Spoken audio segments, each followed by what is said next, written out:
Ever felt overwhelmed by emotions, leading to poor decisions? The audiobook Silent Strength, Master Emotional Triggers for Effective Decision-Making offers a solution. Discover how to harness your emotions, maintain composure under pressure, and make clear-headed choices. Learn practical techniques to scan, map, and dissect your emotional landscape, transforming stress into insight. Don't let unchecked emotions derail your success. Unlock your silent strength and master the art of decisive action. Before we go on, I invite you to download the free bundle, which contains the ebook version of this book and an executive summary of all the chapters with the key takeaways. Studies show that engaging with content through multiple formats significantly enhances learning and retention. Click on the first link in the description to claim your free bundle now and maximize your learning potential. Now it's free, but it won't be for long, so make sure to grab it while you can. Chapter 1: Trigger Landscape. In the bustling corridors of a corporate office, a seemingly innocuous comment from a colleague ignites a surge of frustration. At home, a misplaced item sparks an unexpected wave of anxiety. On the highway, a sudden lane change by another driver unleashes a torrent of anger. These everyday occurrences, often dismissed as minor annoyances, are in fact the subtle architects of our emotional landscape. They are the triggers that shape our responses, influence our decisions, and ultimately define the quality of our lives. Welcome to the world of emotional triggers, a vast and intricate terrain that we navigate daily, often without realizing its profound impact on our well-being and decision-making abilities. This chapter serves as your introduction to this complex landscape, offering a panoramic view of how these triggers manifest in our lives and why understanding them is crucial for personal growth and professional success. Imagine for a moment that your mind is a sophisticated control room, constantly processing information from your environment. Every sight, sound, and interaction passes through this control room, each with the potential to flip a switch, press a button, or sound an alarm. These are your emotional triggers, the stimuli that provoke an immediate, often intense emotional reaction. They can range from the subtlest of cues, like a change in someone's tone of voice, to more obvious events, such as receiving criticism or facing a tight deadline. The fascinating aspect of these triggers is their deeply personal nature. What causes a strong emotional response in one person might barely register for another. This individuality stems from our unique life experiences, beliefs, and even genetic predispositions. It's why a particular management style might inspire one employee while demoralizing another, or why a family gathering can be a source of joy for some and stress for others. Understanding this trigger landscape is not just an academic exercise, it's a vital skill for navigating the complexities of modern life. By recognizing and mapping out your personal trigger terrain, you gain the power to respond rather than react, to choose your emotional state rather than be at its mercy. This awareness is the foundation upon which all other emotional mastery techniques are built. As you embark on this journey through the pages of this book, you'll discover that the first step towards emotional mastery is simply noticing. Noticing the subtle shifts in your mood, the physical sensations that accompany emotional responses, and the thoughts that race through your mind in triggering situations. This heightened awareness is your gateway to understanding the intricate dance between your internal world and external environment. Consider the case of a high-stakes business negotiation. For many, such a scenario is rife with potential triggers: the pressure to perform, the fear of failure, the anticipation of conflict. Without awareness, these triggers can hijack your emotional state, clouding judgment and hindering performance. But armed with the knowledge and techniques you'll gain from this book, you'll learn to recognize these triggers as they arise, giving you the crucial moments needed to choose your response deliberately. The beauty of developing this skill lies in its far-reaching impact.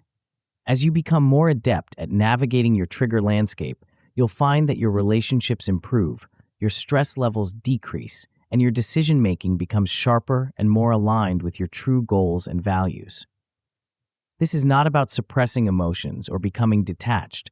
Rather, It's about developing a nuanced understanding of your emotional world and using that knowledge to your advantage. One of the most powerful realizations you'll come to as you explore your trigger landscape is the distinction between everyday triggers and extreme ones. Everyday triggers are the small irritants and stressors that pepper our daily lives. The traffic jam on your commute, the interruption during an important task, the minor disagreement with a loved one.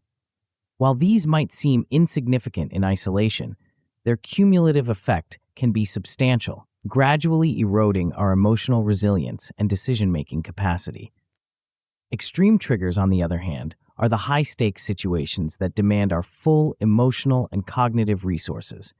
These might include major life changes, professional challenges, or personal crises. The key to mastering both types of triggers lies in understanding their interconnectedness. Often, it's our response to everyday triggers that sets the stage for how we handle more significant challenges. By developing strategies to navigate the small stuff, we build the resilience and skills needed to tackle life's bigger hurdles. As you progress through this book, you'll learn to create a personalized trigger baseline, a map of your unique emotional landscape. This involves observing and documenting the situations, interactions, and environments that consistently evoke strong emotional responses. You'll begin to see patterns emerge, gaining insights into the specific cues that act as your emotional tripwires. This process of self-discovery is both enlightening and empowering. You might find, for instance, that certain types of criticism trigger a disproportionate emotional response, or that specific social situations consistently lead to anxiety. By bringing these patterns into conscious awareness, you take the first crucial step towards changing them. Understanding your trigger landscape also involves recognizing the interplay between internal filters and external cues. Our perceptions of events are colored by our personal history, beliefs, and biases. What one person sees as a friendly joke, another might interpret as a hurtful slight. By examining how your internal filters shape your perception of external events, you gain the power to question and, if necessary, reframe your interpretations.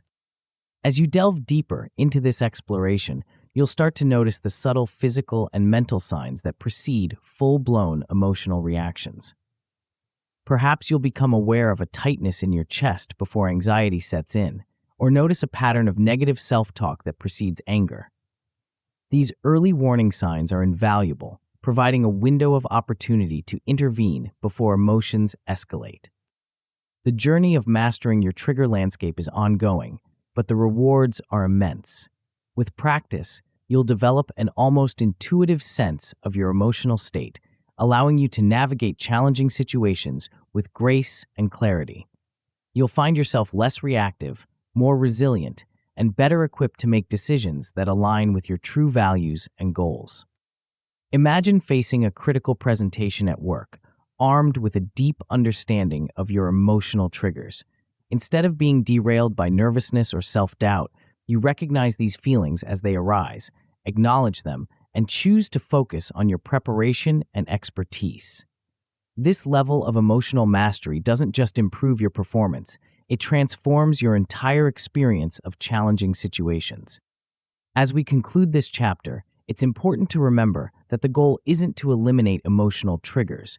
They are a natural and valuable part of the human experience. Rather, the aim is to develop a relationship with your emotions that allows you to harness their power while not being controlled by them.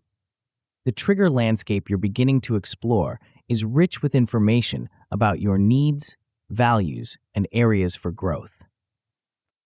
In the chapters that follow, we'll build on this foundation, introducing specific techniques for scanning your emotional environment, mapping your responses, and developing protocols for maintaining calm in the face of triggers.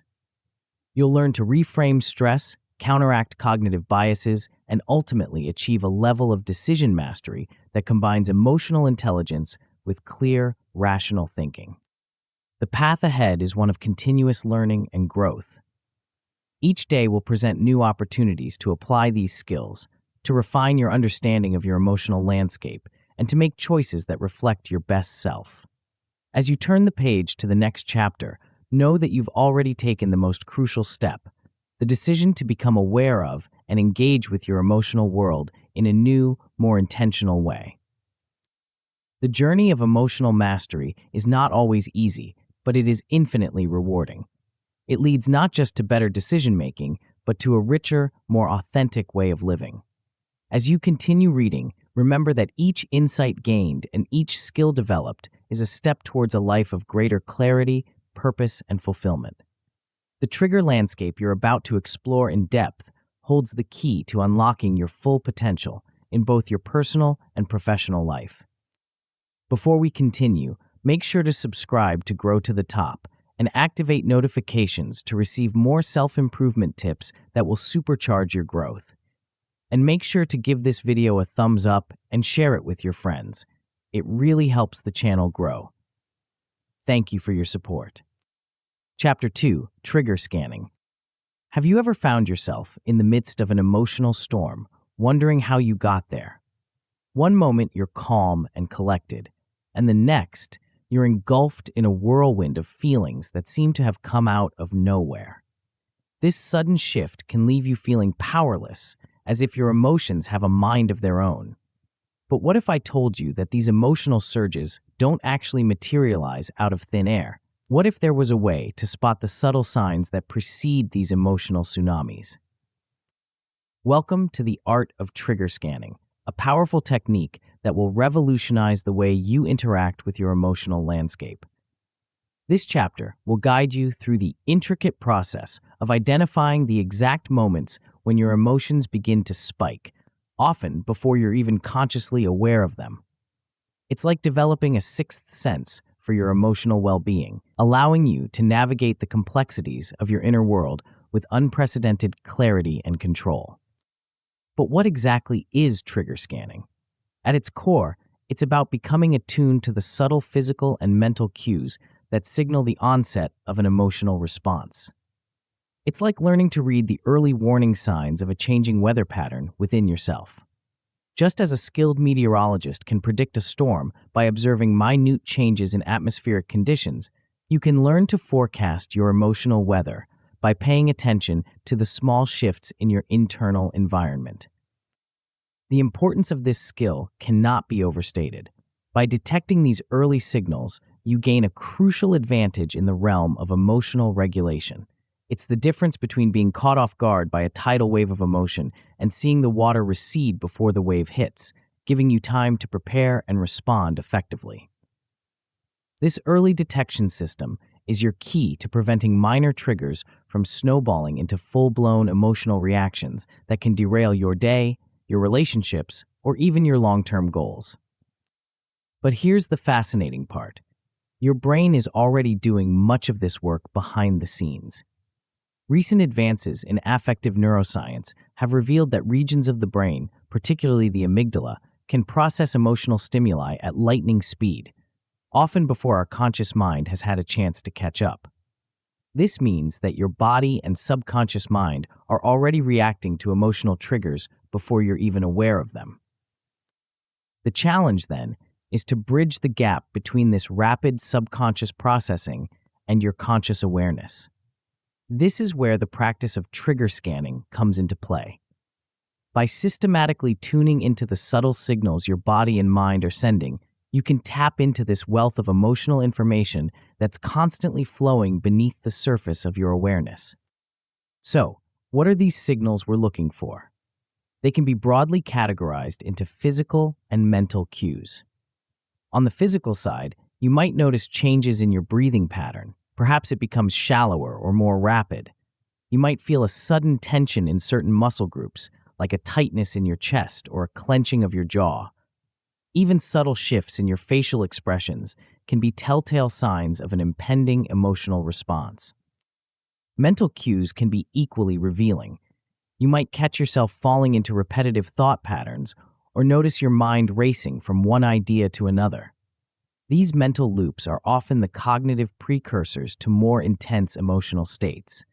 By learning to recognize these patterns, you gain valuable insight into your emotional triggers and the thought processes that fuel them. The key to mastering trigger scanning lies in building it into a consistent habit. This doesn't mean you need to be constantly vigilant or hyper-aware of every fleeting sensation. Rather, it's about developing a rhythm of regular check-ins with yourself. You might start by allocating specific times throughout your day for brief mental scans. These can be as short as a few seconds, a momentary pause to take stock of your physical and mental state.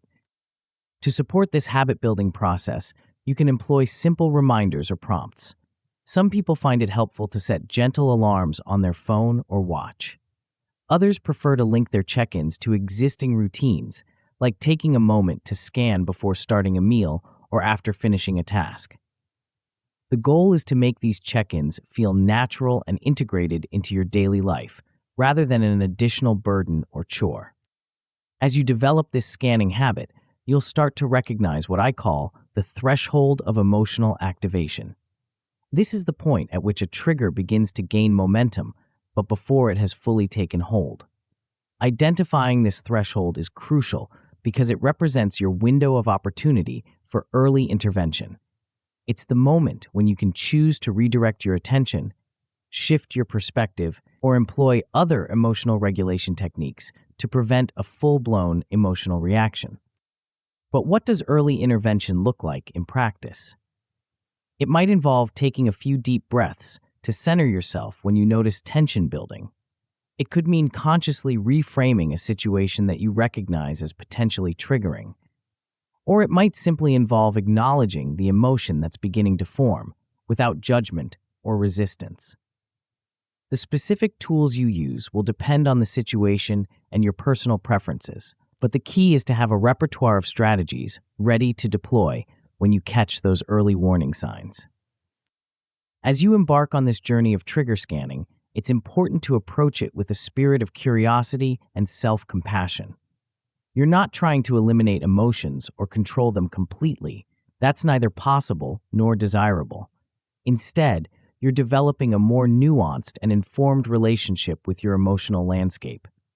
Think of it as becoming fluent in the language of your emotions, learning to understand their subtle dialects and inflections. To make the most of this practice, consider keeping a journal or log of the physical and cognitive cues you notice. This documentation can be invaluable in helping you identify patterns over time. You might discover that certain physical sensations consistently precede specific emotional states, or that particular thought patterns are reliable indicators of impending emotional shifts. This personalized map of your emotional terrain will become an invaluable resource as you continue to refine your trigger scanning skills. As with any new skill, the outcomes of practicing trigger scanning can vary. At a basic level, you might find yourself recognizing triggers retrospectively. This alone is a significant step forward as it allows you to reflect on and learn from your emotional experiences. As you progress, you'll likely reach a point where you can detect and neutralize triggers in real time, giving you unprecedented control over your emotional responses. And at the highest level of mastery, you may even find yourself avoiding being triggered altogether through your heightened awareness and proactive management of your emotional state. Of course, the path to mastering trigger scanning isn't without its challenges. One common pitfall is mistaking unrelated physical sensations for emotional triggers. Not every quickened heartbeat or tense muscle is a sign of an impending emotional response. This is where the importance of consistent practice and documentation comes in. Over time, you'll refine your ability to distinguish between general physical sensations and those specifically tied to emotional activation. Another potential challenge is the risk of becoming overly focused on scanning to the point where it becomes a source of anxiety in itself. Remember, the goal is to enhance your emotional awareness and responsiveness, not to create a new source of stress. If you find yourself becoming overly preoccupied with scanning, it may be helpful to step back and remind yourself of the bigger picture. Trigger scanning is a tool to enhance your life, not dominate it. As you continue to develop your trigger scanning skills, you'll likely find that its benefits extend far beyond just emotional regulation. This heightened self-awareness can improve your decision-making, enhance your relationships, and contribute to a greater overall sense of well-being and control in your life. You may find yourself navigating challenging situations with greater ease, responding to others with more empathy, and approaching your goals with increased clarity and focus. The journey of mastering trigger scanning is ongoing, and each day presents new opportunities to refine and apply this skill. As you move forward, remember that every moment of awareness, every successful early intervention is a victory. You're not just learning a technique, you're fundamentally changing the way you interact with your emotional world. As we conclude this chapter, I invite you to reflect on the potential impact of mastering trigger scanning in your life. Imagine being able to navigate your day with a clear awareness of your emotional state, catching potential triggers before they can derail you, and choosing your responses with intention and clarity. This is the power of trigger scanning, a skill that can transform your relationship with your emotions and, by extension, your entire life experience. But trigger scanning is just the beginning. As powerful as this technique is, it's only one piece of the puzzle in mastering your emotional landscape. In the next chapter, we'll delve into a fascinating aspect of emotional intelligence that builds upon the foundation of trigger scanning. We'll explore how to take the awareness you've gained and use it to create a comprehensive map of your emotional terrain. Get ready to embark on a journey that will reveal the hidden contours of your inner world, providing insights that will change the way you view your emotions forever. Chapter 3: Emotion Mapping. Imagine for a moment that you're an explorer venturing into uncharted territory. The landscape before you is vast and complex, filled with peaks and valleys, sudden drops and gradual inclines. This terrain isn't a physical place, but rather the intricate topography of your emotional world. Just as a skilled cartographer creates maps to navigate unfamiliar lands, you too can learn to chart the contours of your emotional experiences. Welcome to the art of emotion mapping, a powerful technique that will transform the way you understand and navigate your inner landscape. But what exactly is emotion mapping, and why is it so crucial in our journey towards emotional mastery? At its core, emotion mapping is about creating a visual representation of your emotional experiences. It's a way of taking the often chaotic and overwhelming nature of our feelings and translating them into a format that we can observe, analyze, and ultimately influence. This process isn't about simplifying emotions or reducing them to mere data points. Instead, it's about gaining a bird's-eye view of your emotional terrain, allowing you to see patterns and connections that might otherwise remain hidden. The importance of this skill cannot be overstated. By mapping out your emotional experiences, you gain the ability to understand the sequence of events that lead to particular emotional states. This understanding is crucial because it allows you to isolate problem areas, those recurring patterns or triggers that consistently lead to unwanted emotional outcomes. Moreover, the process of mapping reveals intervention points that might otherwise go unnoticed. These are the moments within an emotional episode where a small shift in perspective or a well-timed calming technique can prevent a full-blown emotional escalation.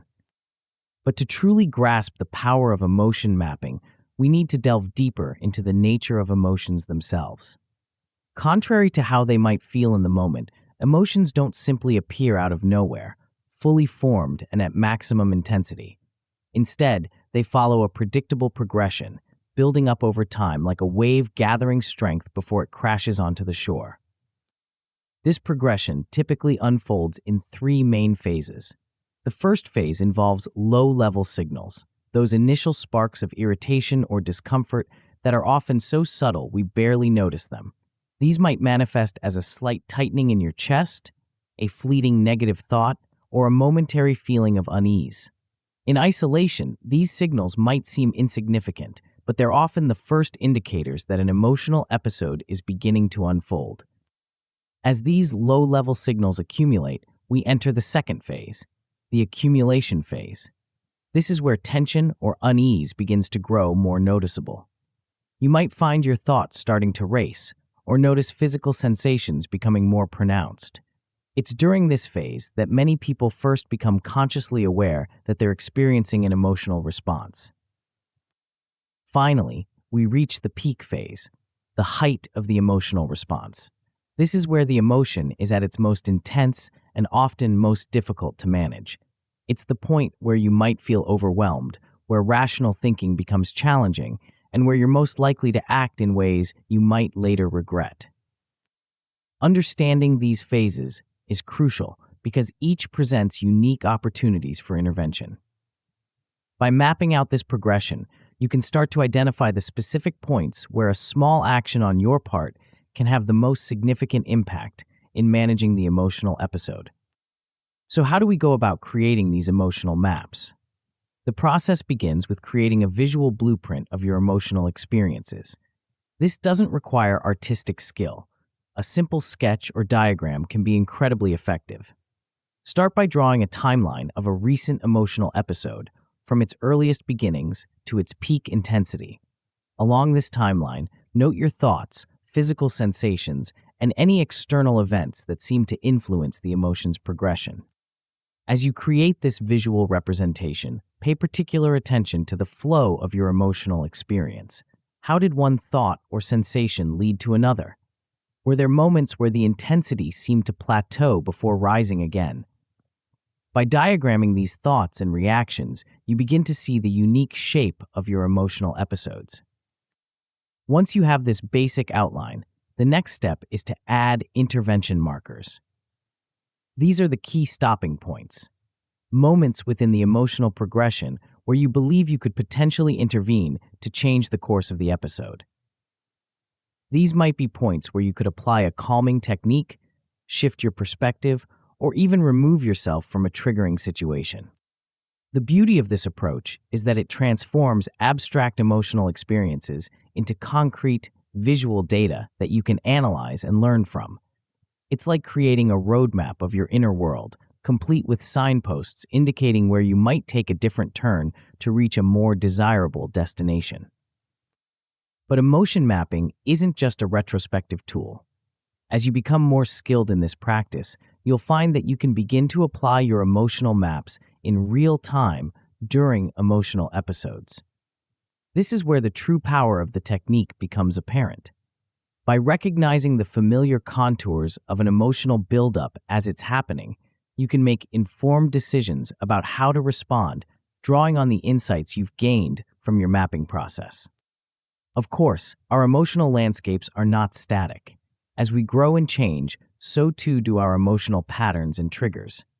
This is why it's crucial to regularly update your emotional maps with new observations. Each emotional episode, whether successfully navigated or not, provides new data that can refine and improve your understanding of your emotional terrain. To put this theory into practice, start by reviewing recent emotional events in your life. Choose a few significant experiences, both positive and negative, and break them down into the phases we discussed earlier. As you do this, note any patterns you observe. Are there common triggers that seem to initiate emotional episodes? Are there particular thoughts or sensations that consistently appear during the accumulation phase? As you identify these patterns, consider where you might be able to add potential intervention points. These could be moments to apply specific coping strategies or opportunities to reframe your thinking. The goal is to create a personalized playbook for navigating your emotional world. The outcomes of mastering emotion mapping can be truly transformative. At a basic level, you'll find yourself recognizing emotional sequences after the fact, gaining valuable insights into your emotional patterns, even if you weren't able to influence them in the moment. As your skills improve, you'll likely reach a point where you can interrupt an emotional buildup mid-sequence, not applying the insights from your mapping to change the course of an emotional episode as it's unfolding. At the highest level of mastery, you may even find yourself preventing emotional buildups from starting in the first place. This doesn't mean you'll never experience intense emotions. That's neither possible nor desirable. Instead, you'll have the awareness and tools to navigate your emotional world with greater ease and intention, choosing how to engage with your emotions rather than feeling at their mercy. Of course, like any skill, emotion mapping comes with its challenges. One common pitfall is missing subtle patterns in emotional progression. Our emotional experiences can be complex, and it's easy to overlook small but significant details. The key to overcoming this challenge is to regularly review and refine your maps. Each time you revisit your emotional blueprints, you have the opportunity to add new insights and refine your understanding. Another potential challenge is becoming overly analytical about your emotions, to the point where you're constantly in mapping mode rather than fully experiencing your feelings. Remember, the goal of emotion mapping is to enhance your emotional intelligence and well-being, not to distance yourself from your emotional experiences. Strive for a balance between observation and participation in your emotional life. As you continue to develop your emotion mapping skills, you'll likely find that its benefits extend far beyond just managing difficult emotions. This increased emotional awareness can lead to more fulfilling relationships as you become better able to communicate your emotional needs and understand those of others. It can enhance your decision-making abilities as you gain a clearer understanding of how emotions influence your choices. And perhaps most importantly, it can lead to a greater sense of self-understanding and acceptance as you come to see your emotions not as obstacles to be overcome, but as valuable sources of information about your needs, values, and desires. The journey of mastering emotion mapping is ongoing, and each day presents new opportunities to refine and apply this skill. As you move forward, remember that every map you create, every insight you gain, is a step towards greater emotional mastery. You're not just learning a technique, you're developing a new way of understanding and relating to your inner world. As we conclude this chapter, I invite you to reflect on the potential impact of mastering emotion mapping in your life. Imagine being able to navigate your emotional landscape with the confidence of an experienced explorer, armed with detailed maps of the terrain ahead. This is the power of emotion mapping, a skill that can transform your relationship with your emotions and, by extension, your entire life experience. But as powerful as emotion mapping is, it's just one piece of the puzzle in mastering your emotional landscape. In the next chapter, we'll delve even deeper into the intricate workings of your emotional world. We'll explore a technique that takes the insights gained from emotion mapping and applies them with surgical precision. Get ready to dissect your emotional responses in a way that will reveal hidden connections and open up new possibilities for emotional mastery. The journey is about to take an exciting turn, leading us into uncharted territories of self-discovery. Chapter 4: Reaction Dissection. Have you ever wondered why some emotional reactions seem to take on a life of their own, spiraling out of control before you even realize what's happening? It's as if your emotions have a secret language, communicating in code that you can't quite decipher. But what if I told you that there's a way to crack this code, to unravel the mystery of your emotional responses and gain unprecedented control over them? Welcome to the world of reaction dissection, a powerful technique that will revolutionize the way you understand and manage your emotional responses. But what exactly is reaction dissection, and why is it so crucial in our journey towards emotional mastery?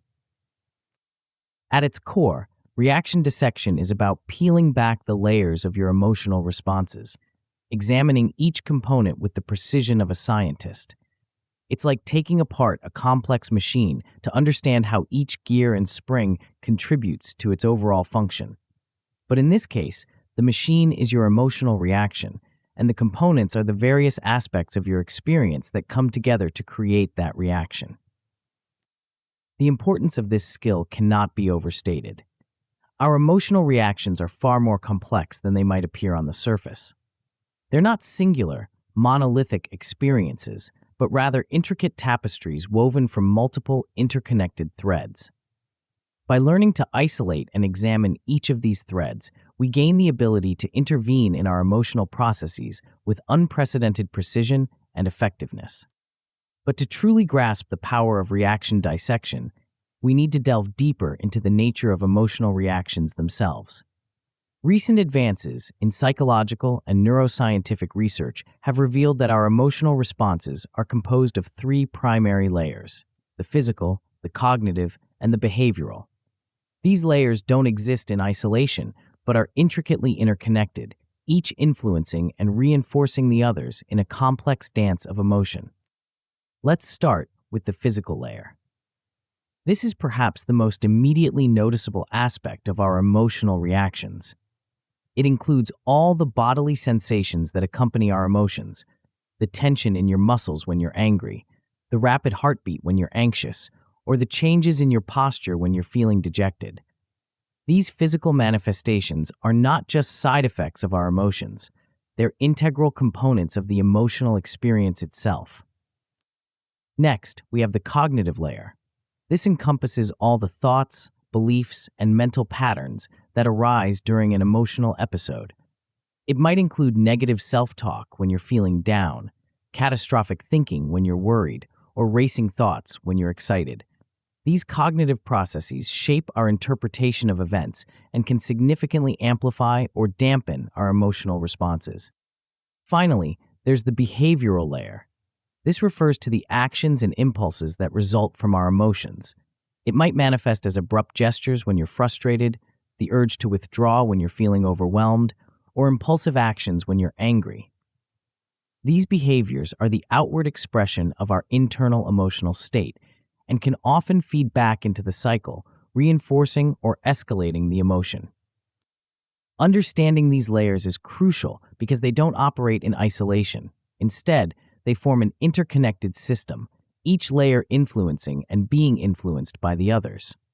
For example, the physical sensation of a racing heart might trigger anxious thoughts, which in turn lead to avoidant behavior, which then reinforces the anxiety. It's a self-perpetuating cycle that can quickly spiral out of control. But here's the exciting part.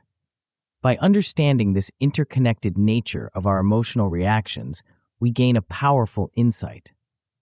We realize that by intervening at any point in this cycle, whether it's addressing the physical sensations, challenging the cognitive patterns, or modifying the behavioral responses, we can potentially disrupt the entire emotional spiral. It's like finding the weak link in a chain reaction and using it to our advantage. So how do we go about dissecting our reactions in practice? The process begins with careful observation. The next time you experience a strong emotion, try to pay attention to each of the three layers we've discussed. Notice the physical sensations in your body. What does this emotion feel like physically? Are there areas of tension or changes in your breathing? Then, turn your attention to your thoughts. What's going through your mind? Are there recurring thoughts or beliefs that seem to be fueling the emotion? Try to observe these thoughts without judgment, as if you were a scientist collecting data. Finally, notice your behavioral impulses. What do you feel compelled to do? Are there actions you're taking or actions you're restraining yourself from taking? Again, try to observe these impulses without immediately acting on them. As you practice this observation, you'll likely start to notice patterns.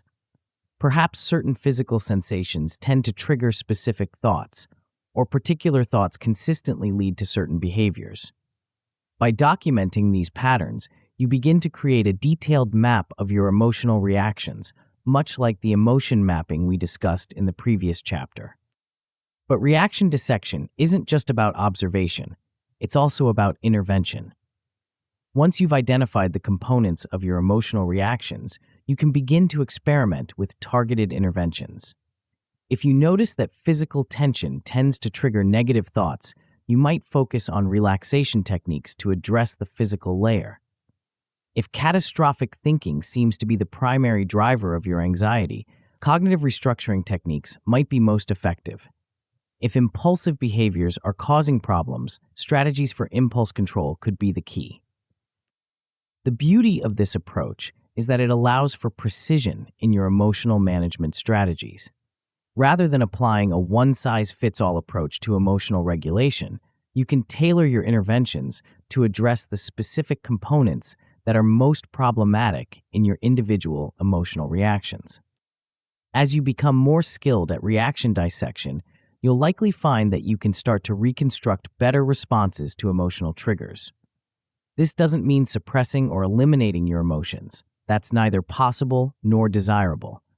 Instead, it's about shaping your emotional responses in ways that are more constructive and aligned with your goals and values.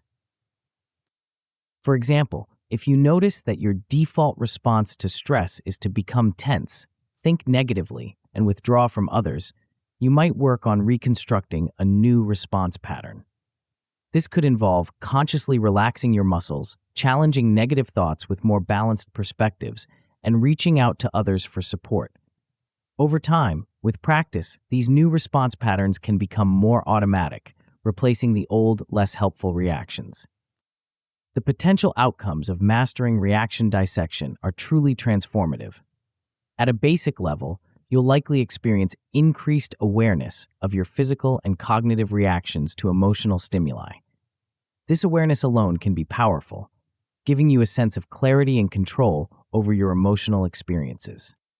As your skills improve, you may find that you're able to interrupt unhelpful reaction patterns in the moment. This doesn't mean you'll never experience negative emotions, but rather that you'll be able to catch yourself in the midst of an emotional spiral and change course before things escalate. At the highest level of mastery, you might even find that you're automatically replacing negative reactions with more constructive responses. This doesn't happen overnight. It's the result of consistent practice and conscious effort. But over time, these new patterns can become ingrained, leading to a fundamental shift in how you experience and express your emotions. Of course, like any skill, reaction dissection comes with its challenges. One common pitfall is focusing too much on one layer of the emotional reaction while neglecting the others. For example, you might become very adept at recognizing and addressing your physical responses, but overlook the cognitive patterns that are driving those responses. The key to overcoming this challenge is to maintain a holistic perspective, always considering how each layer of your emotional reaction interacts with the others. Another potential challenge is becoming overly analytical about your emotions, to the point where you're constantly dissecting every feeling without actually experiencing them fully. Remember, the goal of reaction dissection is to enhance your emotional intelligence and well-being, not to distance yourself from your emotional experiences. Strive for a balance between analysis and experience, using your dissection skills as a tool for understanding and growth, rather than a shield against feeling. As you continue to develop your reaction dissection skills, you'll likely find that its benefits extend far beyond just managing difficult emotions. This increased emotional awareness can lead to more fulfilling relationships as you become better able to communicate your emotional processes and understand those of others. It can enhance your decision-making abilities as you gain a clearer understanding of how different aspects of your emotional reactions influence your choices. And perhaps most importantly, it can lead to a greater sense of self-understanding and acceptance as you come to see your emotions not as mysterious forces beyond your control, but as complex yet comprehensible aspects of your human experience. The journey of mastering reaction dissection is ongoing, and each day presents new opportunities to refine and apply this skill. As you move forward, remember that every reaction you dissect, every insight you gain, is a step towards greater emotional mastery. You're not just learning a technique, you're developing a new way of understanding and relating to your emotional self. As we conclude this chapter, I invite you to reflect on the potential impact of mastering reaction dissection in your life. Imagine being able to navigate your emotional reactions with the precision of a skilled surgeon, able to identify and address each component of your emotional experiences with clarity and confidence. This is the power of reaction dissection, a skill that can transform your relationship with your emotions and, by extension, your entire life experience. But as powerful as reaction dissection is, it's just one piece of the puzzle in mastering your emotional landscape. In the next chapter, we'll explore a technique that takes the insights gained from reaction dissection and applies them in the heat of the moment. we'll delve into a set of strategies that can help you maintain your composure even in the most challenging emotional situations. Get ready to discover a powerful approach that will equip you with the tools to face any emotional storm with calm and clarity.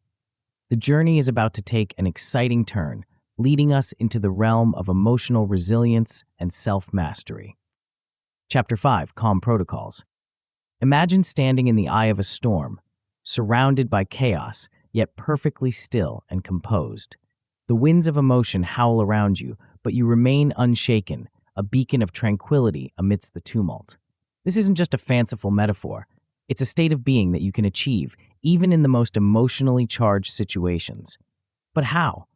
What's the secret to maintaining such composure when everything around you seems designed to throw you off balance? Welcome to the world of Calm Protocols, a set of powerful techniques that will revolutionize the way you handle emotional turbulence. But what exactly are Calm Protocols, and why are they so crucial in our journey towards emotional mastery? At their core, Calm Protocols are structured action plans that you can swiftly implement during emotional episodes to regulate intensity and regain control. Think of them as your emotional emergency kit, always at the ready when you need to stabilize your inner world. But they're more than just a collection of random techniques. They're carefully crafted strategies based on cutting-edge research in mindfulness and stress management. The importance of these protocols cannot be overstated. In the heat of an emotional moment, our usual decision-making faculties can become compromised. It's as if the rational part of our brain goes offline, leaving us at the mercy of our most reactive impulses. Calm protocols provide a lifeline in these moments, offering a clear path back to emotional equilibrium. But to truly grasp the power of calm protocols, we need to delve deeper into the physiological basis of our emotional responses.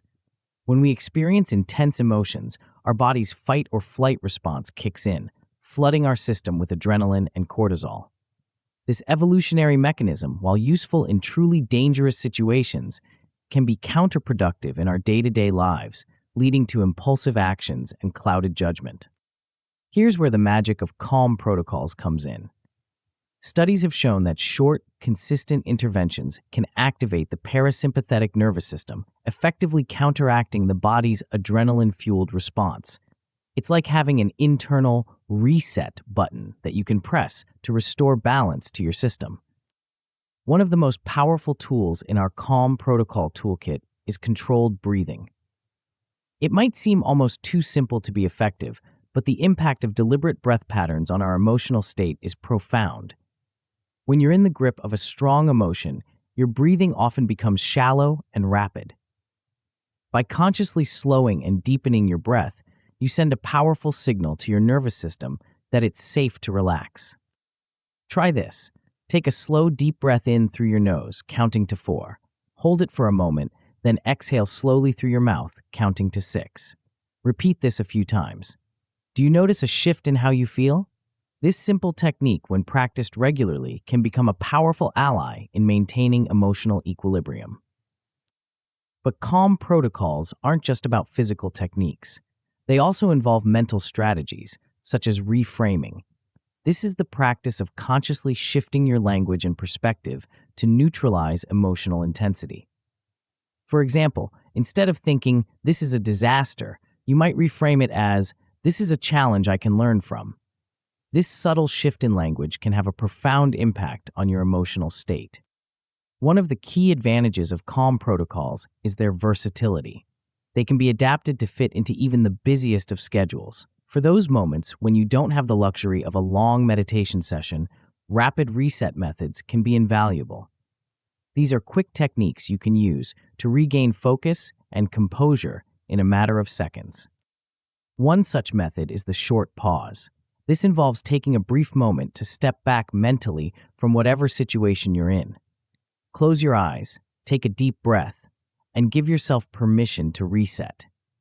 It's like hitting the pause button on your emotional response, giving you a moment of clarity before you proceed. Another powerful rapid reset method is progressive muscle relaxation. This involves systematically tensing and then relaxing different muscle groups in your body. Start with your toes, Tense them for a few seconds, then release. Move up to your calves, then thighs, and so on, all the way up to your face. This technique not only helps release physical tension, but also serves as a powerful distraction from emotional turmoil. The true power of calm protocols lies in their integration into your daily routine. Rather than seeing them as emergency measures to be used only in times of crisis, consider them as essential components of your emotional wellness regimen.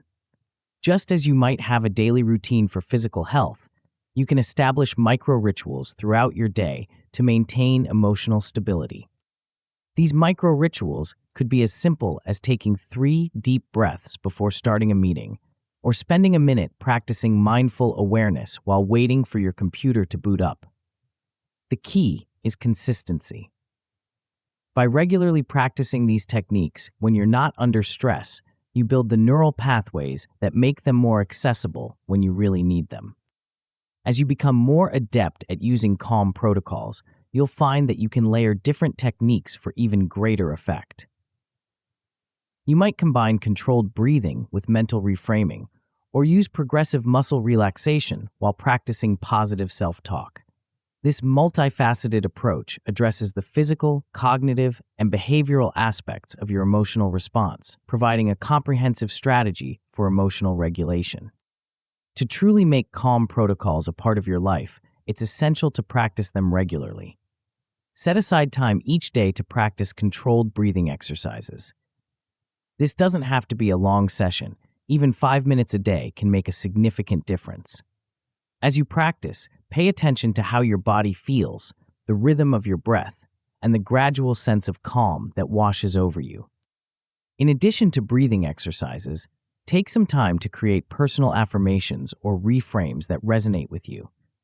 These should be phrases that you can easily recall in moments of stress, serving as anchors to help you regain your emotional footing.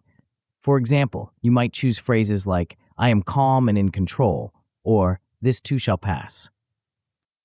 As you incorporate these practices into your life, you'll likely notice a gradual shift in your emotional landscape. At first, you might find that you're able to calm yourself after emotional episodes. This alone is a significant achievement, allowing you to recover more quickly from emotional upheavals. As you continue to practice, you may find that you're able to regain composure quickly, even during high-pressure situations. Instead of being swept away by the tide of emotion, you'll have the tools to steady yourself and respond with clarity and purpose. At the highest level of mastery, you might even find that you're able to maintain calm preemptively, avoiding emotional escalation entirely. This doesn't mean you won't experience emotions. That's neither possible nor desirable. Rather, you'll be able to experience your emotions fully without being overwhelmed by them, maintaining a sense of inner peace even in challenging circumstances. Of course, like any skill, mastering calm protocols comes with its challenges. One common pitfall is forgetting to practice regularly. In the busyness of daily life, it's easy to let these practices slip, only to find yourself unprepared when emotional challenges arise. The key to overcoming this is to set daily reminders. You might use a smartphone app, a note on your calendar, or even a physical reminder like a bracelet to prompt you to practice your calm protocols. Another potential challenge is feeling discouraged if the techniques don't seem to work immediately in high-stress situations. Remember, these are skills that develop over time. Each time you practice, even if it doesn't feel particularly effective in the moment, you're strengthening the neural pathways that make these responses more automatic. As you continue to develop your calm protocol skills, you'll likely find that their benefits extend far beyond just managing difficult emotions. This increased emotional regulation can lead to improved decision-making, as you're able to approach challenges with a clear and calm mind. It can enhance your relationships, as you become better able to respond thoughtfully rather than react impulsively in interpersonal situations. And perhaps most importantly, it can lead to a greater sense of overall well-being and resilience, as you develop confidence in your ability to handle whatever emotional challenges life might throw your way. The journey of mastering calm protocols is ongoing, and each day presents new opportunities to refine and apply these skills. As you move forward, remember that every breath you take consciously, every moment you pause to reset, is a step towards greater emotional mastery. You're not just learning techniques, you're developing a new way of being in the world, one characterized by inner calm and emotional balance. As we conclude this chapter, I invite you to reflect on the potential impact of mastering calm protocols in your life. Imagine being able to face any emotional storm with a sense of inner peace and clarity, equipped with the tools to restore your equilibrium in any situation. This is the power of calm protocols, a set of skills that can transform your relationship with your emotions and, by extension, your entire life experience. But as powerful as calm protocols are, they're just one piece of the puzzle in mastering your emotional landscape. In the next chapter, we'll explore a technique that takes the composure you've gained through calm protocols and applies it to one of the most challenging aspects of emotional experience.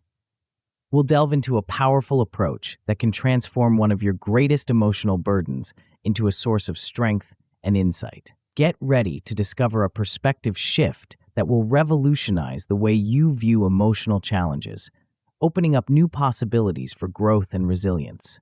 The journey is about to take an exciting turn, leading us into uncharted territories of emotional wisdom. Chapter 6, Stress Reframing. Imagine for a moment that you're an alchemist, capable of transforming base metals into gold. Now, what if I told you that you possess a similar power when it comes to your emotional experiences? What if you could take one of the most universally dreaded aspects of modern life and turn it into a source of strength and insight? This isn't a fairy tale or a metaphysical claim. It's a very real skill that you can develop, one that has the potential to revolutionize your relationship with a ubiquitous part of human experience. Welcome to the world of stress reframing, a powerful technique that will change the way you perceive and interact with stress in your life. But what exactly is stress reframing, and why is it so crucial in our journey towards emotional mastery? At its core, stress reframing is about shifting your perspective on stress. It's about learning to see stress not as an enemy to be vanquished, but as a source of valuable information to be understood and utilized. This might sound counterintuitive at first. After all, we're constantly bombarded with messages about the dangers of stress and the importance of reducing it. But what if those messages are missing a crucial piece of the puzzle? The importance of this skill cannot be overstated. Stress is an unavoidable part of life, but how you interpret that stress can dramatically alter its impact on your well-being and performance. By learning to reframe stress, you gain the ability to redirect its energy into productive outcomes, turning what was once a burden into a potential source of growth and achievement. But to truly grasp the power of stress reframing, we need to delve deeper into the nature of stress itself. Contrary to popular belief, stress isn't inherently good or bad. It's simply your body's response to a demand or challenge. This response can be physical, mental, or emotional, and it's designed to help you meet that challenge effectively. The problem arises when we interpret all stress as negative or threatening. This interpretation triggers our fight-or-flight response, flooding our system with stress hormones and putting us in a defensive stance. While this response can be helpful in truly dangerous situations, it's often counterproductive in our day-to-day lives, leading to anxiety, impaired decision-making, and decreased performance. Here's where the magic of stress reframing comes in. By reinterpreting stress as valuable data rather than a threat, we can change our physiological and psychological response to it. This isn't just positive thinking or wishful denial. It's a scientifically backed approach rooted in concepts from stress inoculation therapy. When we relabel stress as information, its destabilizing impact diminishes. Instead of being overwhelmed by stress, we become curious about it. What is this stress telling us? What does it reveal about our values, our goals, our current situation? By asking these questions, we transition from a defensive stance to a proactive mindset, opening the door to more methodical problem-solving under pressure. One of the key aspects of stress reframing is learning to differentiate between constructive and destructive stress. Not all stress is created equal, and learning to distinguish between these two types can be incredibly empowering. Constructive stress is the kind that motivates you, pushes you to grow, and helps you rise to challenges. Destructive stress, on the other hand, is overwhelming and paralyzing. By viewing stress signals as indicators of what matters most to you, you can start to see even challenging situations in a new light. That presentation you're nervous about, it's a sign that you care about doing well in your career. The argument with your partner that's weighing on your mind, it indicates the importance you place on your relationship.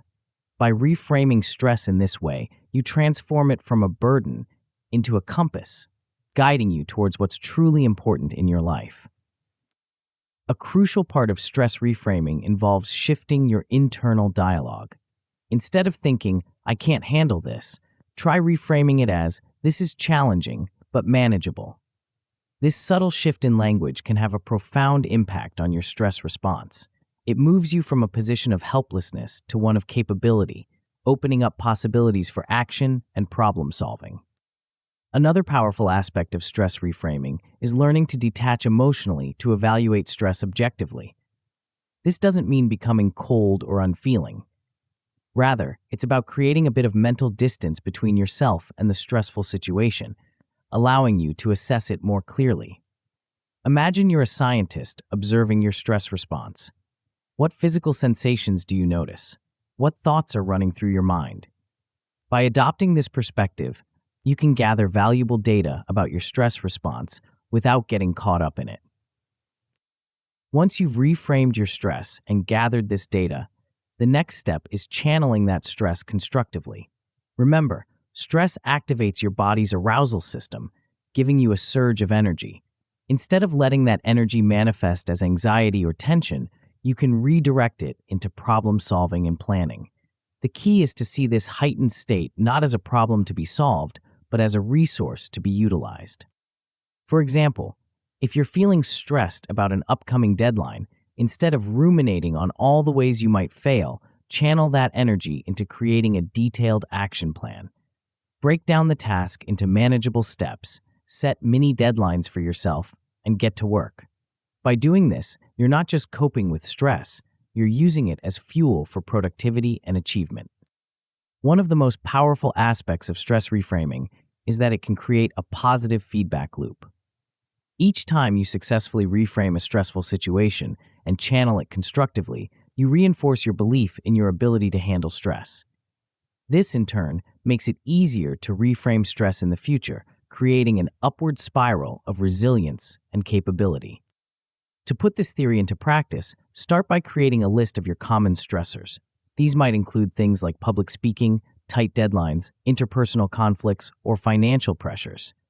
Next to each stressor, write a positive reframe. For example, public speaking is terrifying could be reframed as, "Public speaking is an opportunity to share my ideas and make an impact." As you go about your day, practice pausing to evaluate stress as neutral data before reacting. When you feel stress arising, take a moment to ask yourself, what is this stress telling me? What's important to me in this situation? How can I use this energy constructively? By making this a habit, you'll find that your relationship with stress begins to shift dramatically. The outcomes of mastering stress reframing can be truly transformative. At a basic level, you'll likely find that you're able to handle stress without emotional escalation. Instead of being knocked off balance by stressful situations, you'll be able to maintain your composure and respond thoughtfully. As your skills improve, you may reach a point where you're actively using stress signals to guide your decisions. Instead of avoiding stress, you'll learn to listen to it, using it as valuable input in your decision-making process. This doesn't mean you'll seek out unnecessary stress, but rather that you'll be able to engage with necessary challenges more effectively.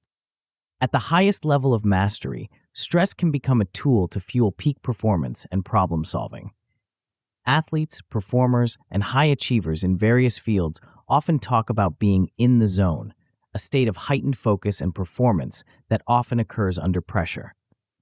By mastering stress reframing, you can learn to access this state more reliably, using stress as a catalyst for excellence rather than a barrier to it. Of course, like any skill, stress reframing comes with its challenges. One common pitfall is falling back into old habits of catastrophizing stress, especially in high-pressure situations. The key to overcoming this is to use regular self-checks to reinforce the reframing process. Make it a habit to pause periodically throughout your day and assess your stress levels and your interpretation of that stress. Are you viewing it as a threat or as information? Are you channeling it constructively or letting it overwhelm you? By regularly checking in with yourself in this way, you can catch yourself when you start to slip into old patterns and redirect yourself back to a more constructive mindset. Another potential challenge is the initial discomfort that can come with reframing stress. If you've spent years viewing stress as the enemy, it can feel strange or even uncomfortable to start seeing it differently. This is normal and to be expected. Remember, you're rewiring deeply ingrained neural pathways, and that takes time and persistence. Be patient with yourself and celebrate small victories along the way. As you continue to develop your stress reframing skills, you'll likely find that their benefits extend far beyond just managing stress more effectively. This new perspective can lead to increased resilience, improved problem-solving abilities, and a greater sense of control over your life. You may find that you're more willing to take on challenges and push yourself out of your comfort zone, knowing that you have the tools to handle the stress that comes with growth and achievement. The journey of mastering stress reframing is ongoing, and each day presents new opportunities to refine and apply this skill. As you move forward, remember that every stressful situation you encounter is a chance to practice and improve. You're not just learning a technique, you're developing a new way of interacting with one of the most fundamental aspects of human experience. As we conclude this chapter, I invite you to reflect on the potential impact of mastering stress reframing in your life. Imagine being able to face any challenge with a sense of curiosity and capability, equipped with the tools to transform stress from a burden into a source of insight and energy. This is the power of stress reframing, a skill that can transform your relationship with stress and, by extension, your entire life experience. But as powerful as stress reframing is, it's just one piece of the puzzle in mastering your emotional landscape. In the next chapter, we'll explore a set of tools that will take your newfound stress mastery to the next level. We'll delve into strategies that will help you navigate not just your own emotions, but the complex web of human interactions that often contribute to our stress. Get ready to discover a powerful approach that will sharpen your decision-making abilities and help you cut through the fog of emotional complexity. The journey is about to take an exciting turn, leading us into the realm of clear thinking and strategic emotional intelligence. Chapter 7: Bias Countermeasures. Have you ever wondered why two people can look at the same situation and come to completely different conclusions? Or why you sometimes make decisions that, in retrospect, seem clearly misguided? The answer lies in a fascinating aspect of human cognition, one that silently shapes our perceptions, judgments, and decisions without us even realizing it.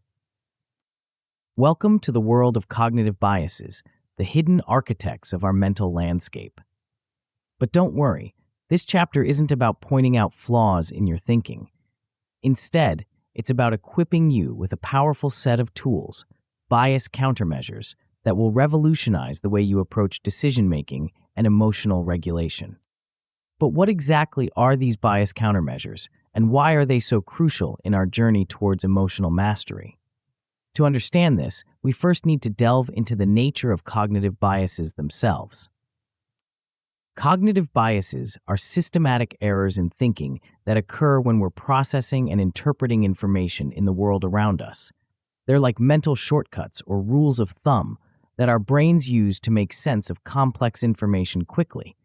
In many cases, these shortcuts serve us well, allowing us to make rapid decisions in a world overflowing with information.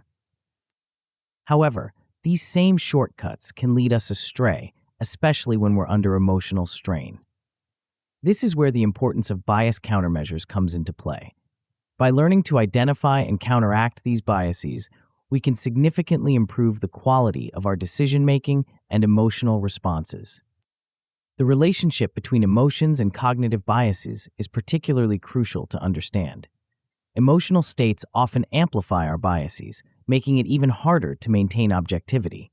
When we're anxious, angry, or stressed, we're more likely to fall prey to distorted thinking patterns. This creates a feedback loop. Our emotions trigger biases, which in turn reinforce our emotional state.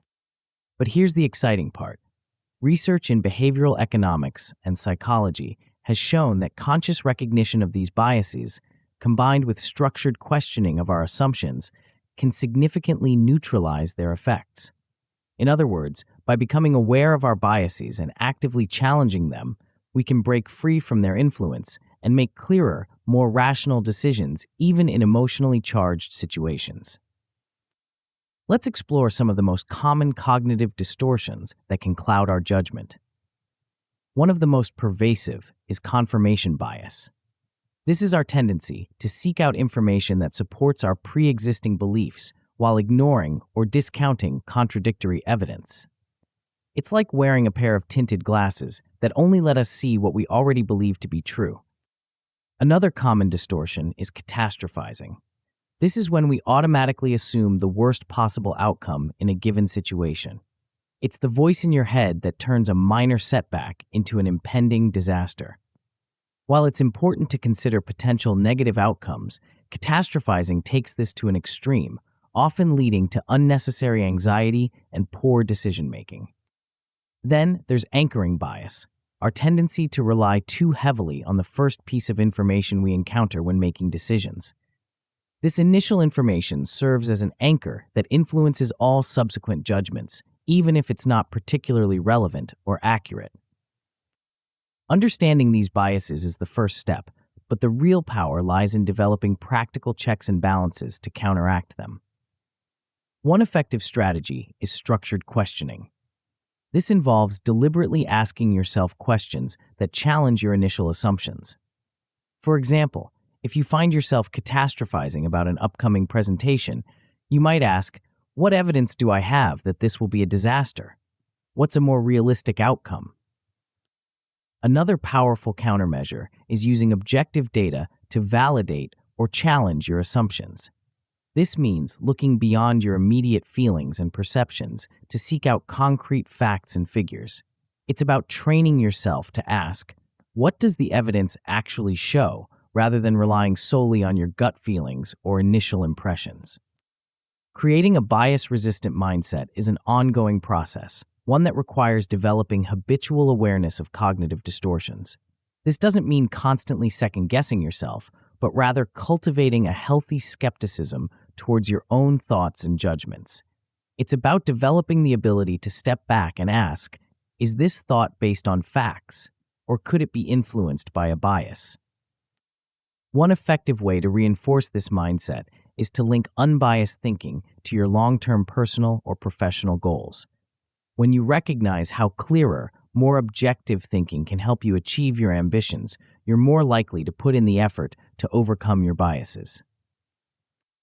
To put these ideas into practice, start by identifying your most common biases. We all have our particular weak spots, the biases we're most prone to falling into. Once you've identified these, create a list of counter questions for each. These are questions you can ask yourself to challenge biased thinking when you notice it arising.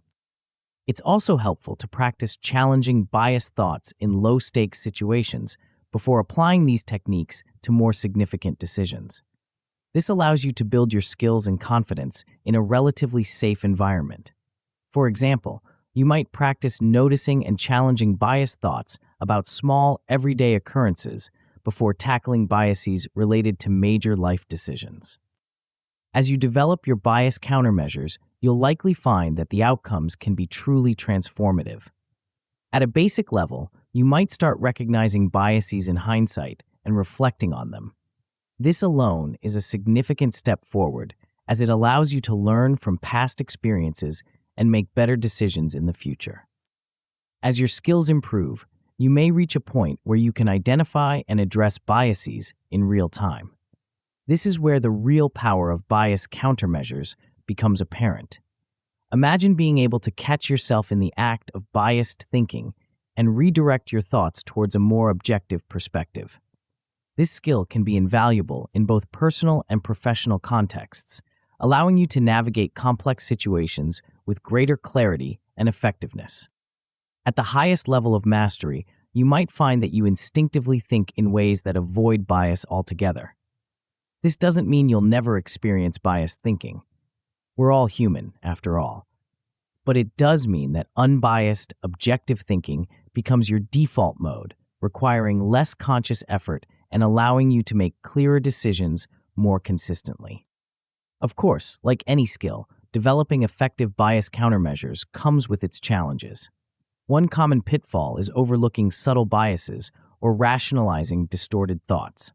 Our biases can be sneaky, disguising themselves as rational thoughts or intuitions. The key to overcoming this challenge is to maintain a stance of curiosity and openness towards your own thought processes. One effective strategy for addressing this is to keep a bias journal. This involves regularly recording instances where you notice biased thinking, along with the countermeasures you use to address it. Over time, this practice can help you identify patterns in your thinking and improve your awareness of subtle biases.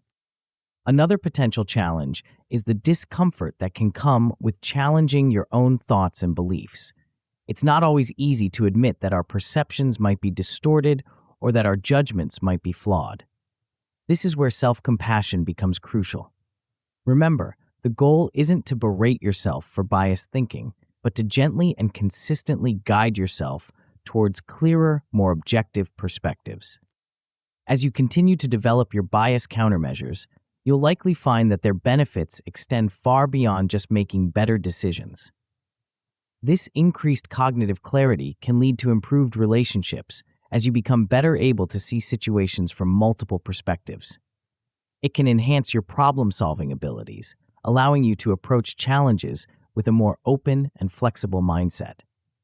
And perhaps most importantly, it can lead to a greater sense of control over your life, as you become less at the mercy of unconscious biases and more able to shape your perceptions and responses consciously. The journey of mastering bias countermeasures is ongoing, and each day presents new opportunities to refine and apply these skills. As you move forward, remember that every biased thought you catch, every assumption you challenge, is a step towards greater cognitive clarity and emotional mastery. You're not just learning techniques, you're developing a new way of engaging with your own mind and with the world around you. As we conclude this chapter, I invite you to reflect on the potential impact of mastering bias countermeasures in your life. Imagine being able to navigate complex decisions with clarity and confidence, free from the distorting influence of unconscious biases. Picture yourself approaching challenges with a mind that's open, flexible, and resistant to cognitive distortions.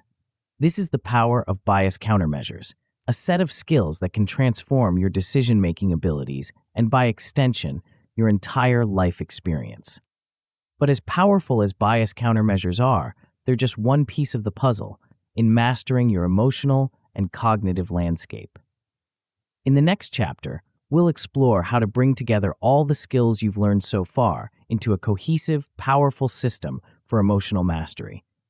We'll delve into a framework that will allow you to navigate even the most complex emotional and decision-making challenges with confidence and skill. Get ready to discover an approach that will elevate your emotional intelligence to new heights, opening up possibilities you might never have imagined. The journey is about to reach its pinnacle, leading us to a place where emotional wisdom and strategic thinking converge in perfect harmony. Chapter 8, Decision Mastery. Imagine standing at the helm of a ship, navigating through treacherous waters. The waves of emotion crash around you, the winds of uncertainty howl, and the fog of cognitive biases threatens to obscure your vision. Yet, despite all this, you remain steady, your hand firm on the wheel, guiding your vessel with unwavering confidence towards your chosen destination. This isn't just a fanciful metaphor, it's a state of being that you can achieve in your decision-making process, no matter how turbulent the circumstances. Welcome to the realm of decision mastery, the pinnacle of emotional intelligence and cognitive clarity. But what exactly is decision mastery, and why is it the ultimate goal of our journey through this book? At its core, decision mastery is about bringing together all the strategies and skills we've explored in previous chapters into a cohesive, powerful framework. It's the art of making clear, balanced decisions under any circumstances, whether you're facing a minor daily choice or a life-altering dilemma. But it's more than just a collection of techniques. It's a fundamental shift in how you approach the very act of decision-making itself. The importance of this skill cannot be overstated. In many ways, decision-making is the culmination of all our efforts in emotional regulation and cognitive clarity. It's where the rubber meets the road, where our inner work translates into tangible outcomes in our lives. By mastering the decision-making process, we gain the ability to shape our lives intentionally rather than being at the mercy of our impulses or circumstances. But to truly grasp the power of decision mastery, we need to delve deeper into the intricate dance between our emotions, thoughts, and actions that occurs every time we make a choice. This is where the magic of our integrated approach comes into play. Drawing on insights from a wide range of disciplines, including psychology, neuroscience, and behavioral science, decision mastery employs a layered approach that addresses your emotional, cognitive, and behavioral realms simultaneously. It's like having a team of expert advisors working in perfect harmony, each contributing their unique perspective to guide you towards the best possible decision. The beauty of this approach lies in its comprehensiveness. Instead of relying solely on logic or gut feeling, you learn to engage all aspects of your being in the decision-making process.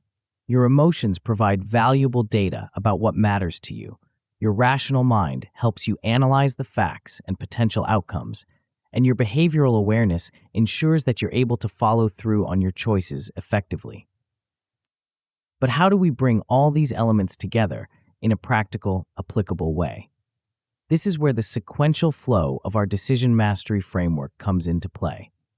Think of it as a choreographed dance, with each step flowing smoothly into the next.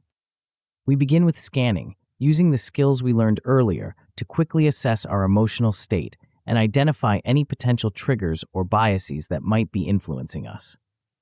From there, we move into mapping, creating a mental or physical representation of the decision landscape, including all relevant factors and potential outcomes.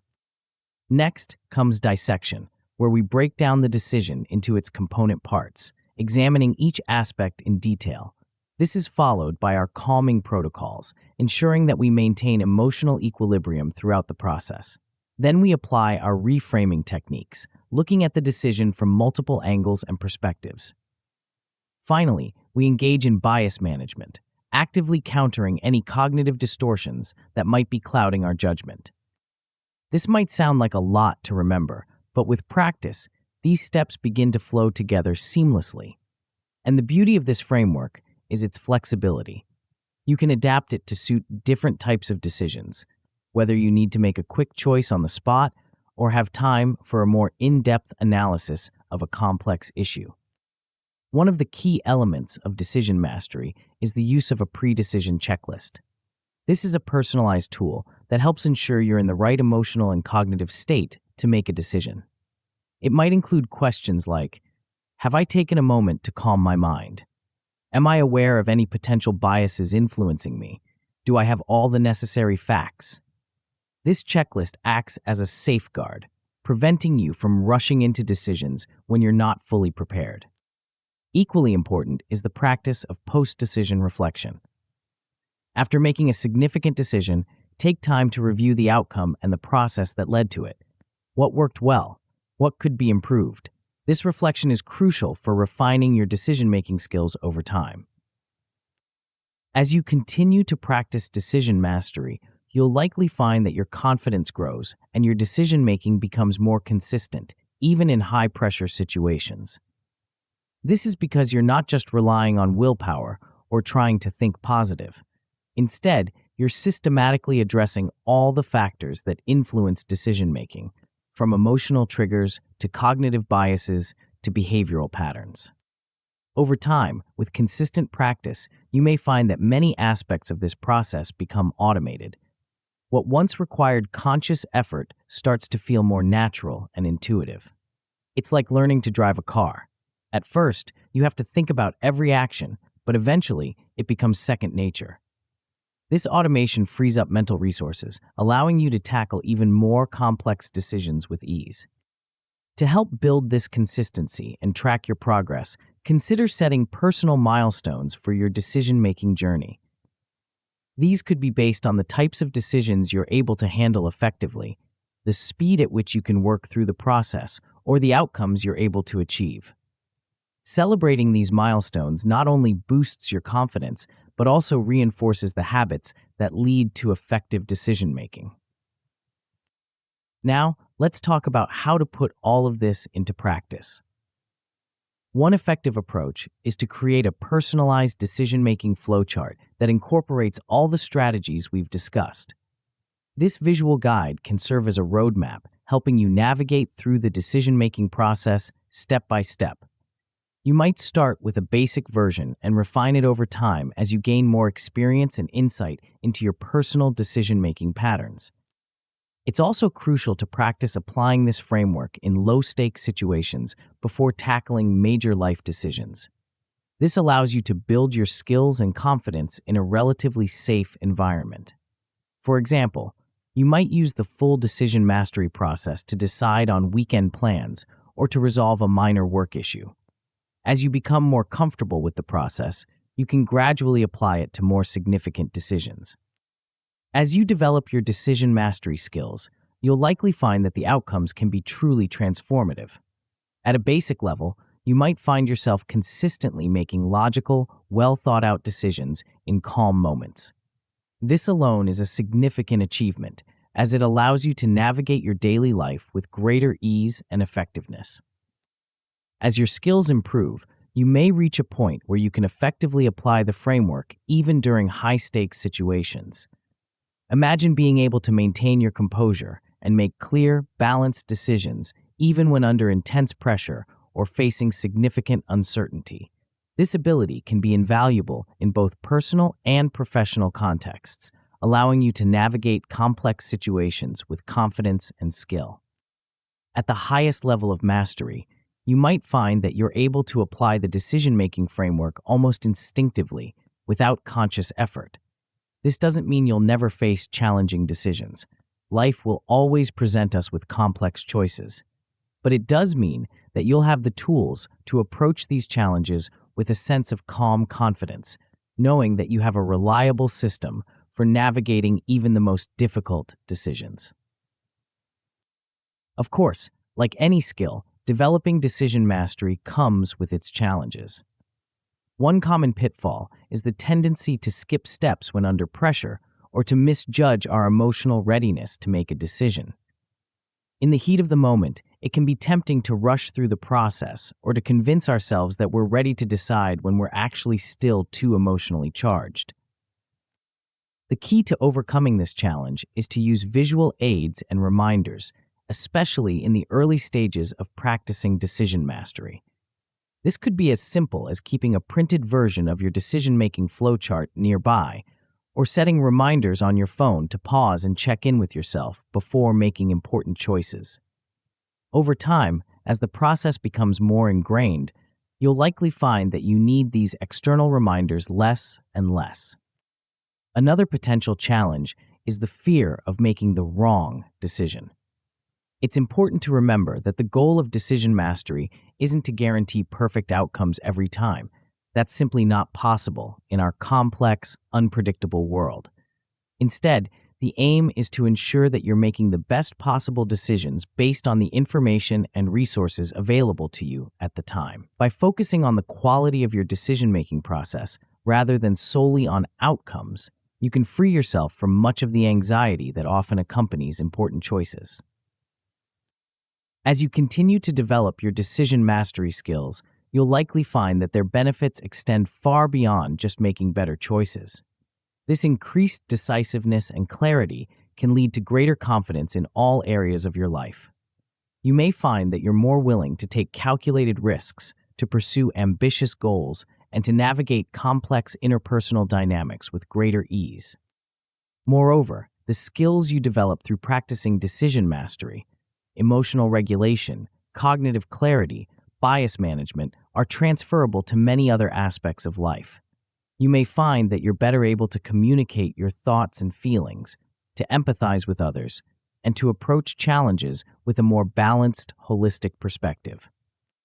The journey of mastering decision-making is ongoing, and each day presents new opportunities to refine and apply these skills. As you move forward, remember that every decision you make, no matter how small, is a chance to practice and improve. You're not just learning techniques, you're developing a new way of engaging with the world, one characterized by emotional intelligence, cognitive clarity, and purposeful action. As we conclude this chapter, I invite you to reflect on the potential impact of achieving decision mastery in your life. Imagine being able to face any choice, any challenge, with a sense of calm confidence, equipped with a reliable system for navigating even the most complex decisions. Picture yourself moving through life with greater purpose and intentionality, your choices aligned with your deepest values and goals. This is the power of decision mastery, a set of skills that can transform not just how you make decisions, but how you live your life. But as powerful as decision mastery is, it's not the end of our journey.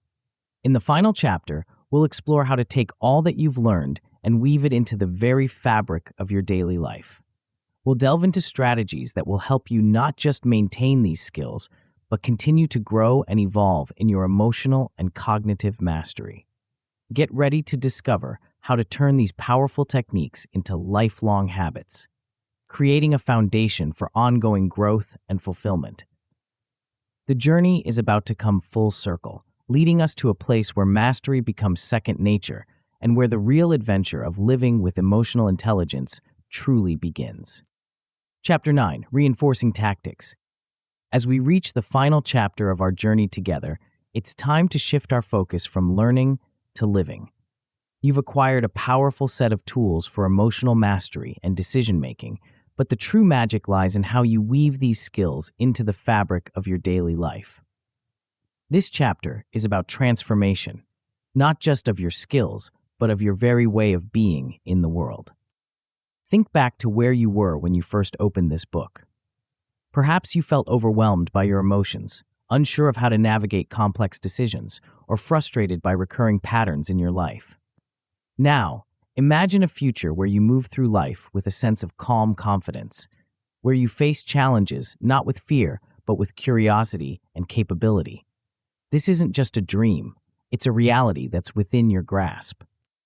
The journey we've been on together isn't just about acquiring knowledge, it's about rewiring your brain, creating new neural pathways that support emotional intelligence and clear decision-making.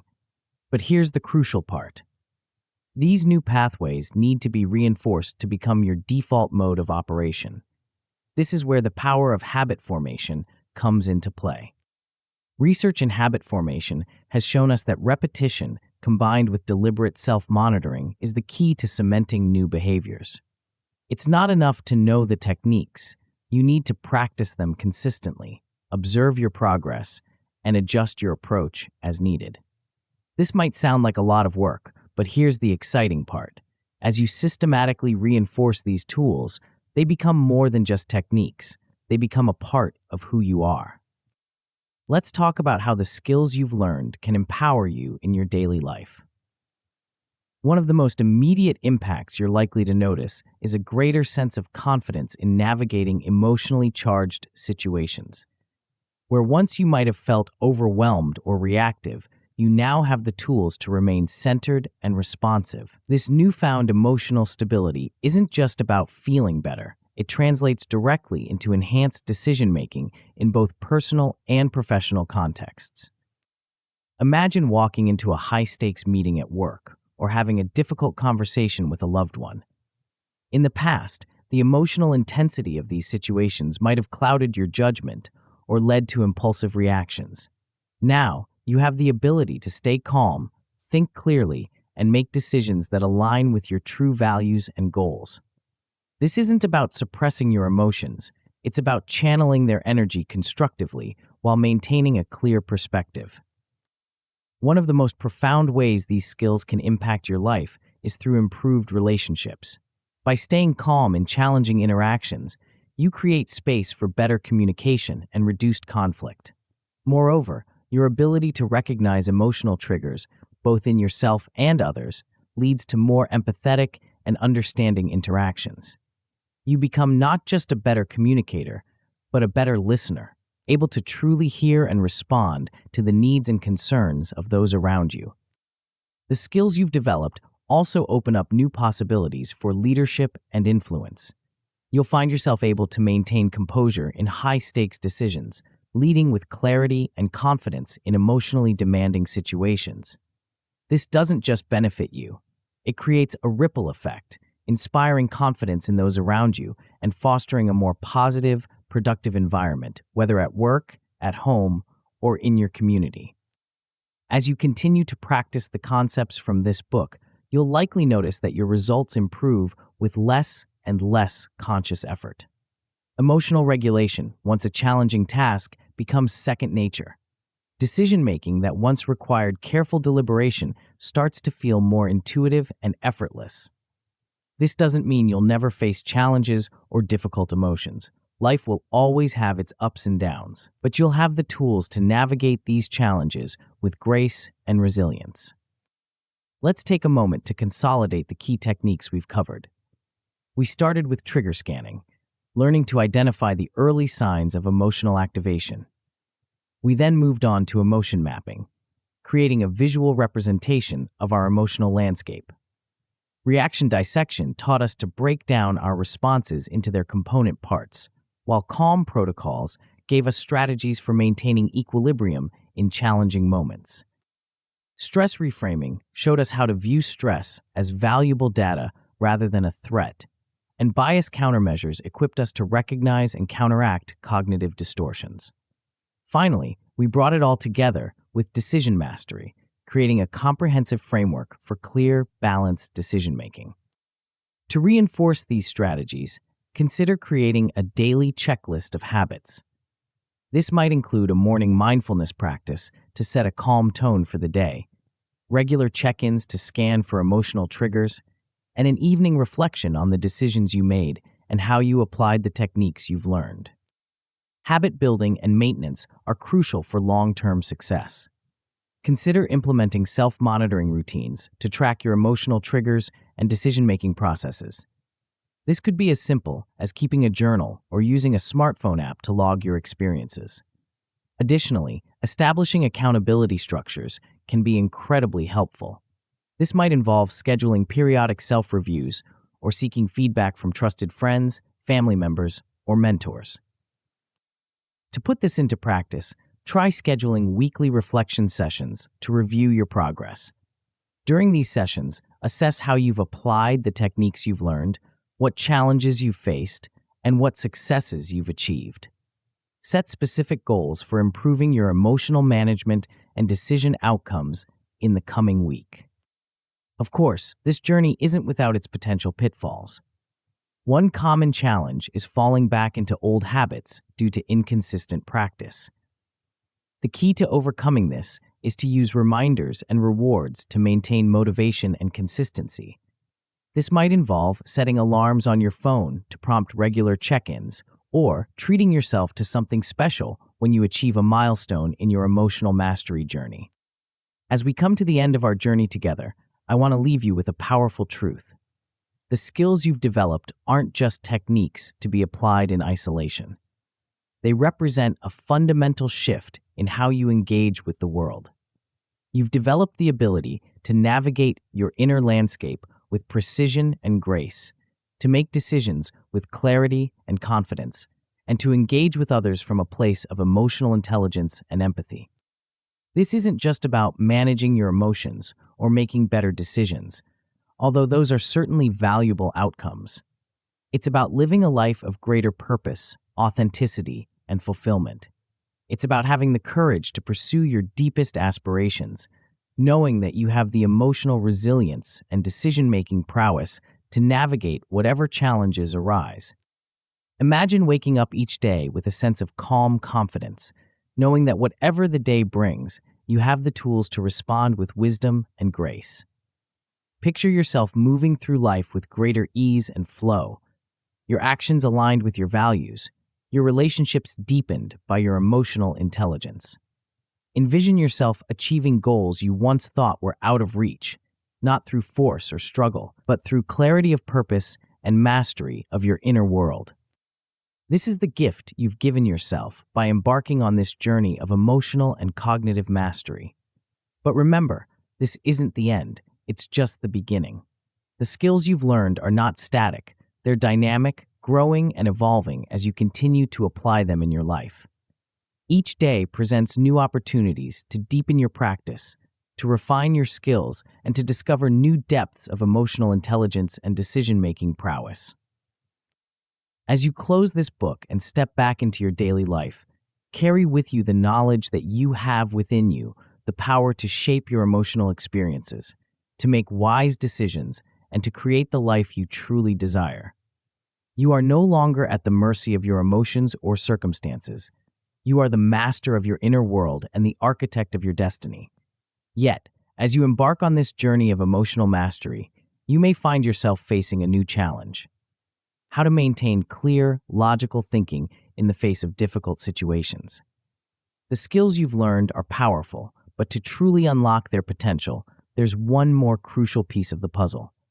What if you could combine your newfound emotional intelligence with razor-sharp critical thinking skills? The answer lies in the audiobook, Stay Calm, Think Smart, The Art of Critical Thinking in Difficult Situations. This essential companion will show you how to leverage your emotional mastery to make smarter decisions, solve complex problems, and navigate life's challenges with unshakable confidence. Tap the center of the video now to continue your transformation journey.